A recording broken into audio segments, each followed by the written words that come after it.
Sir वो 31 लाख रुपए की सहायता आप लोगों को सबको पता है कैसे दी जा रही है। 31 लाख रुपए बैंक अकाउंट में स्कूल के ट्रांसफर कर दिए जाते हैं, उसके बाद 30 लाख रुपए रिटर्न ले लिए जाते हैं। सारी सेटिंग गोलमाल और सब कुछ अंधेर नगरी चौपट राजा वाला काम कर रखा है। सरकारी स्कूल को नहीं थी जरूरत, प्राइवेट स्कूलों को ही थी क्या जरूरत? जिस स्कूल को दिया है क्या उनको वाकई में जरूरत थी? गाँव के स्कूल को जरूरत नहीं है। वो राजौन से किठाना सड़क का पेमेंट भी आई थी 8 करोड़ 70 लाख रुपए, वो कहाँ गई? वो सड़क क्यों नहीं बनी? 1 साल से ज्यादा समय में पेमेंट भी सैंक्शन हो गई थी। कलायत विधानसभा में गांव है राजौन, नगर पालिका है, वहां पे भी कलायत की सड़कों का हाल देख लो। अगर यही विकास है तो वाकई में विकास हुआ है। राजौन से किठाना जो उनके पैतृक गांवों में सड़क जाती है, उसका हाल क्या है? अगर वो विकास है तो वाकई में विकास हुआ है। आए हैं और अभी जो बिल आए हैं उनमें कुछ चीज़ें एक्स्ट्रा ऐड की हैं सरकार ने इस सेशन के दौरान, इस मतलब साल के दौरान कुछ चीज़ें एक्स्ट्रा आएगी। पहले बिल में सब्सिडी भी होती थी, वो सब्सिडी खत्म हो गई। दूसरी, फ्यूल सरचार्ज के नाम से एक टैक्स एक्स्ट्रा ऐड कर दिया। जो कोयला रिफाइनरी में या जहां बिजली पैदा करते हैं थर्मल प्लांट में, वहां जो कोयला जलता है उसकी पेमेंट भी अब उपभोक्ता से लेना स्टार्ट हो गया, 47 पैसे पर यूनिट के हिसाब से। तो ये एक्स्ट्रा वजन कस्टमर के ऊपर पड़ा। उसके बाद पंचायत टैक्स भी बिल में ऐड होके आ रहा है, तो जिसका कोई औचित्य नहीं बनता। बिजली बोर्ड में पंचायत टैक्स का कोई औचित्य नहीं बनता। वो जो टैक्स आ रहा है वो या पंचायत के पास जाए, अगर ले रही है गवर्नमेंट तो पंचायत के पास तो वो आ ही नहीं रहा, तो वो पंचायत टैक्स क्यों लगाया जा रहा है? दूसरा, इलेक्ट्रिसिटी ड्यूटी चार्ज बिल के अंदर है, ये बिल की कॉपी है, सारे बिलों में लग के आया है। इलेक्ट्रिसिटी ड्यूटी चार्ज, जो एम्प्लॉई गांव में जाके या शहर में जाके बिल की रीडिंग लेता है, वो उसकी सैलरी भी कस्टमर से अब निकालने लगा है विभाग। तो ये सरासर गलत है। इन चीज़ों से जनता को छुटकारा दिया जाए। और दूसरा जो है भी, इस बार बिल भी ज़्यादा हैं, 20 से 25% लोगों के बिल एक्स्ट्रा आए हुए हैं, तो उसके ऊपर भी सरकार ध्यान दे। मुख्य मुद्दा था विधानसभा सत्र स्टार्ट हुआ है आज से, और हमारी जो विधायिका हैं, जो हमारे यहाँ से कलायत से विधायक हैं राज्य मंत्री जी, हमारी उनसे डिमांड है, उनसे मांग है भी पिछले 4 साल तो आप विधानसभा में कलायत के लिए कुछ नहीं बोले, लेकिन अब कम से कम अब समय आ गया है, चुनाव का समय आ गया है, इस दौरान तो आप हमारी समस्याएं उठा लो। कलायत विधानसभा की समस्याओं को आप कोई उठा दो, कोई यूनिवर्सिटी, कोई कॉलेज, कोई स्कूल, कुछ तो आया हो हमारी विधानसभा में।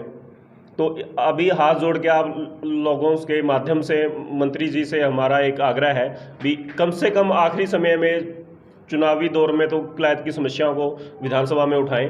और कलायत विधानसभा में गांव है राजौन, नगर पालिका है, वहाँ पे भी कलायत की सड़कों का हाल देख लो। अगर यही विकास है तो वाकई में विकास हुआ है। राजौन से किठाना जो उनके पैतृक गांवों में सड़क जाती है, उसका हाल क्या है? अगर वो विकास है तो वाकई में विकास हुआ है। और 2 साल पहले मनोहर लाल जी ने इनको बहन के नाते महिला कॉलेज की वो दी थी, सौगात दी थी राजौन में, उसका कोई पत्थर अगर लगा हो कहीं, अगर वही विकास है तो वाकई में विकास हुआ है। कलायत के जिस प्रकार से वो राजौन से किठाना सड़क का पेमेंट भी आई थी 8 करोड़ 70 लाख रुपए, वो कहाँ गई? वो सड़क क्यों नहीं बनी? 1 साल से ज़्यादा समय में पेमेंट भी सैंक्शन हो गई थी। हो जाएगा ना, पाइपें आई है ना, वो पैसा वहाँ भी आया था ना, काम हुआ। यहाँ सिर्फ पाइपें आगे स्टोर हो रही हैं, वहाँ पे काम कहाँ हो रहा है? तो एक्चुअल में काम स्टार्ट हुआ हो तो आप बता दो। पैसा तो वहाँ भी आया था ना, 8 करोड़ 70 लाख रुपए। क्या मानते हो, काम नहीं होगा? बिल्कुल भी नहीं होगा। इनकी नीयत ही नहीं है। नीयत ये होती है, वो जो राजौंद वाली सड़क की बात कर रहा हूँ, राजौंद से किठाना, वहाँ सुनने में आ रहा है जनता, जो रेहड़ा और किठाना की जो लोग कह रहे हैं कि ठेकेदार से डील चल रही है, ठेकेदार से ये मांग रहे हैं 40%, ठेकेदार 40% दे नहीं रहा, वो 5-7 में सोच रहा है अभी काम चल जाए, लेकिन वो हो नहीं रहा, तो इस कारण से वो काम अटका पड़ा है। वही काम यहाँ होगा। कौन डील करता है? जो भी इनके आस पड़ोस वाले हैं वही करते होंगे, भाई भतीजा बेटा, और कौन करेगा? भाई भतीजा बेटा सारे वो उन्हीं में है। और सर वो 31 लाख रुपए की सहायता आप लोगों को सबको पता है कैसे दी जा रही है। 31 लाख रुपए बैंक अकाउंट में स्कूल के ट्रांसफ़र कर दिए जाते हैं, उसके बाद 30 लाख रुपए रिटर्न ले लिए जाते हैं। सारी सेटिंग गोलमाल और सब कुछ अंधेर नगरी चौपट राजा वाला काम कर रखा है। तो मंत्री जी का बयान आया था, उन्होंने कहा था कि आर्थिक सहयोग से दिए है ना, जिस स्कूल को जरूरत थी उनको दे दिया गया पैसा। वो सरकारी स्कूल को नहीं थी जरूरत, प्राइवेट स्कूलों को ही थी क्या जरूरत है। लेकिन जिस स्कूल को दिया है क्या उनको वाकई में जरूरत थी? गांव के स्कूल को जरूरत नहीं है। आपके कलायत में जो गर्ल स्कूल है, गर्ल सीनियर सेकेंडरी स्कूल है, गर्ल प्राइमरी स्कूल है, मेरे गांव में स्कूल है, उसको जरूरत नहीं है। मेरे गांव के स्कूल की 4 दीवारी गिरी हुई है पिछले 1 साल से, वहाँ जरूरत थी एक्चुअल में। 2-2.5 लाख रुपए का काम है, वहाँ दे देते। 31 लाख रुपए कमालपुर में दिए हैं, जो नजदीक की भी बताए जा रहे हैं राज्य मंत्री की।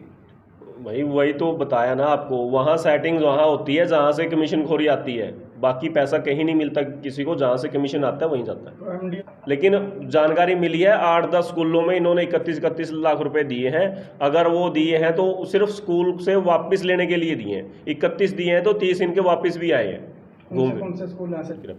कमीशन लेने देने से फर्क नहीं पड़ता? कमीशन से तो सारा इफेक्ट पड़ता है। सरकारी स्कूलों को क्यों नहीं देते ये ग्रांट? तो आपकी क्या सेटिंग है? आप नाम लेने से क्यों डर रहे हैं? नाम भी देंगे आपको, सारी चीज़ें देंगे, विद प्रूफ देंगे। अभी प्रूफ नहीं है आपके पास? अभी मेरे पास डॉक्यूमेंट नहीं है, डॉक्यूमेंट आने के बाद मैं आपको सारी चीज़ें दे दूँगा। तो जितना आपने बताया, क्या मुखर होकर बोल रहे हो फिर ये चीज़ें? क्या चीज़ें? जिस प्रकार से आपने बताया कि बिल्कुल है जी, हमारे पास वो चीज़ें हैं। वो हमारे पास सैंक्शन लेटर, बैंक अकाउंट में पेमेंट्स आएगी, सारी चीज़ें हैं, लेकिन अभी मेरे पास वो चीज़ें नहीं है। देखिए, उनके बीच हम एक तो कार्यकर्ता के तौर पे गए थे। जैसे उनको बताना था कि जैसे पंजाब में और दिल्ली में हम काम कर रहे हैं, आने वाले समय में यहाँ भी कर सकते हैं अगर लोग हमें मौका देते हैं। दूसरा, व्यक्तिगत तौर पे जो समस्या हमारे सामने आई, किसी के जैसे मीटर का बिल बहुत ज़्यादा था, कुछ तो घर ऐसे थे कि मीटर का बिल बहुत ज़्यादा है, वो ठीक भी हो सकता है, लेकिन कोई अपंग है, कोई अकेली विधवा लेडीज़ है, तो वो चीज़ें हमने व्यक्तिगत तौर पे ठीक भी करवाई हैं काफ़ी। जैसा कि आपने बोला अभी आंदोलन की शुरुआत की थी, और उसमें जितनी भी खामियां उभर कर आई हैं उनका वर्णन करना भी ज़रूरी है। हमने डोर टू डोर जाकर देखा है, गरीब आदमियों के जिनके मकान भी जिसमें लिपाई तक नहीं हो रही थी और उनके बिल भारी भरकम आए हुए थे, उस बारे सरकार को मतलब जागरूक करने के लिए हमने मतलब बिल भी फूके और उस आवाज़ को भी उठाया। तो इस बारे हमारा कार्य लगभग संपन्न हो चुका है। हम इस बारे में ये और बताना चाहते हैं कि सरकार ने बिजली कनेक्शन देने में भी लापरवाही की हुई है। पीछे हम बागडिलवारों के घर में, घर तो है ही नहीं उनका, वहाँ गए थे तो 3 कनेक्शन थे एक के नाम, उनका वो क्या नाम, आधार कार्ड तो नहीं बना हुआ था, लेकिन उनका राशन कार्ड भी कट चुका था। ये बड़ी ज़बरदस्त खामी है सरकार की। जिसका बिजली का बिल 12,000 एक साल का आ गया तो उसका राशन कार्ड भी काट दिया गया। इस प्रकार से उपभोक्ता को दोहरी मार पड़ी है।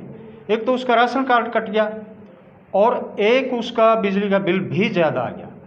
तो हम ये मांग करते हैं सरकार से, इस तरह की खामियां जल्द से जल्द दूर की जानी चाहिए। हाँ जी। समस्या आपके सामने रखी लोगों ने, हाँ जी, निवारण हो पाएगा? निवारण तो हमारी गवर्नमेंट आएगी तब करेंगे। हमने तो फिर क्या फायदा है? नहीं, फायदा है क्या सर। फायदा? हमने लोगों को जागरूक किया है, न कि सरकार को। हमने लोगों को जागरूक किया है। आंदोलन की शुरुआत होती है, कोई ना कोई व्यक्ति उसको लीड करता है, कोई ना कोई पार्टी लीड करती है। हमने उसको लीड किया और ये कहने को हमारा समापन हुआ, समापन नहीं हुआ। हमारा ये आंदोलन तो चलता रहेगा, बल्कि हम और दूसरा शिक्षा, स्वास्थ्य से संबंधित ये और जो पब्लिक की मूलभूत सुविधाएं वो लेके आएंगे। जैसे हर घर में बिजली के बगैर कोई बच्चा पढ़ नहीं सकता, बिजली आज इतनी ज़रूरी होगी। जैसे किसान के 2 बैलों की जोड़ी ज़रूरी होती थी, आज बिजली ज़रूरी होगी। बिजली के बगैर तो अंधकार है।